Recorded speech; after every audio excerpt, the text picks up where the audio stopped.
سب سے زیادہ عورتیں جہنم میں کیوں جائیں گی؟ مرد بھی گناہ کرتے ہیں اور وہ بھی جہنم میں جائیں گے، لیکن حضور صلی اللہ علیہ وسلم نے فرمایا عورتیں زیادہ جہنم میں جائیں گی کیونکہ ان سے گناہ زیادہ ہوتے ہیں۔ جیسے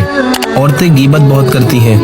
کسی بھی بات کو فوراً دوسروں تک پہنچاتی ہیں، یعنی چغل خوری، ذرا سی بات پہ تانے دیتی ہیں، چھوٹی سی بات میں بد دعائیں دینے لگتی ہیں،